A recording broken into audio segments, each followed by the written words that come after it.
Guys ये है वो नंबर जिससे मुझे फ्रॉड कॉल आया था और लगभग 4 मिनट तक मेरी उससे बात हुई।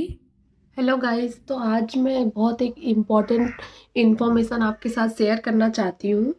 एक्चुअली कल दोपहर में मुझे आफ्टरनून में मुझे एक कॉल आया था, फ्रॉड कॉल, जिसमें कि वो ये चीज़ दावा कर रहे थे कि मैं एलआईसी से बोल रहा हूँ और उन्होंने मेरा नाम, मेरे फादर का नाम, मेरा कॉन्टैक्ट नंबर सब कुछ सही बताया।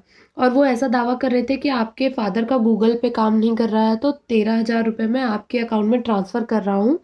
और वो ऐसा करते हैं कि एक अजीब सा कुछ मैसेज बना करके, जैसे आपके बैंक से मैसेजेस आते हैं कि इतना amount credited in your account, उसी टाइप का एक मैसेज होता है, वो आपको सेंड करते हैं। तो उसने मुझे पहला मैसेज सेंड किया जिसमें से कि उसमें दिखा रहा था कि 10,000 credited in your account. But luckily मैंने उस लिंक पे क्लिक नहीं किया, मैंने बस कॉल चलते चलते ही ऊपर से ही मैसेज देख लिया और स्क्रीन को चेंज नहीं किया। और मैंने उससे बोला कि जी सर, मुझे मैसेज रिसीव हो गया है। तो फिर उन्होंने बोला कि ठीक है, दूसरा अमाउंट 3,000 का है, मैं आपको ट्रांसफ़र कर रहा हूँ। तो दूसरा अमाउंट उसने मुझे 3,000 की बजाय ऐसा मैसेज भेजा कि जिसमें लिखा था कि 30,000 क्रेडिटेड इन योर अकाउंट। तो उसने मुझसे बोला कि मैम वो सेड सॉरी से गलती से 30,000 चले गए हैं, प्लीज़ आप मेरे बाकी के अमाउंट वापस कर दीजिए। तो मैंने उसको बोला कि सर, मैं एक बार अपने फादर से बात कर लेती हूँ, उसके बाद ही मैं आपको पैसे वापस कर पाऊंगी। तब तक भी मुझे आइडिया नहीं था कि ये कॉल फेक है, जो मैसेजेस वो भेज रहा है वो फेक है, मेरे अकाउंट में एक भी रुपया क्रेडिट नहीं हुआ है। तो फिर भी मैंने उससे बात करती रही, लगभग मेरी 4 मिनट उससे बात हुई, क्योंकि एक्चुअली मैं दोपहर में सो रही थी, एकदम से उसका कॉल आया। तो मुझे क्लिक नहीं हुआ कि अगर मेरे फादर मेरे अकाउंट में पैसे क्रेडिटेड कराने होते या ऐसी कोई बात होती तो वो मुझे खुद कॉल करते। और ऐसा तो कभी होता नहीं कि कोई बैंक वाला आपको कॉल करे कि आपके फादर का, या किसी भी इंश्योरेंस कंपनी वाला कोई कॉल करे कि आपके फादर का गूगल पे काम नहीं कर रहा है या ऐसा है वैसा है, तो आप मुझे अपनी डिटेल शेयर कर दीजिए। तो उसने ये भी बोला कि मैं एक नंबर दे रहा हूँ, आप नोट करिए और गूगल पे चेक करिए ये किस नाम से आ रहा है। तो मैंने कॉल चलते चलते ही बस कीपैड पे वो नंबर डायल किया।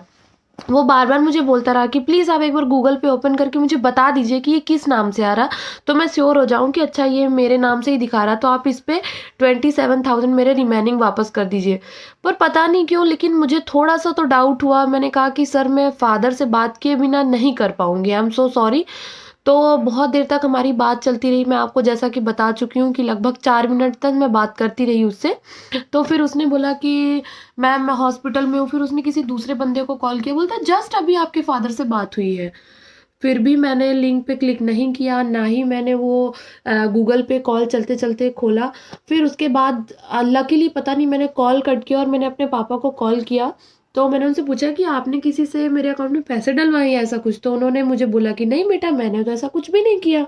तब भी मुझे क्लिक हुआ कि ओ माय गॉड, अगर कॉल चलते हुए मैं गूगल पे क्लिक करती या कोई भी बैंक का ऐप ओपन करती तो मेरे सारे अमाउंट डिडक्ट हो जाते। तो इसीलिए मैं आपके साथ ये चीज़ें इसलिए शेयर कर रही हूँ कि आप भी केयरफुल रहिए।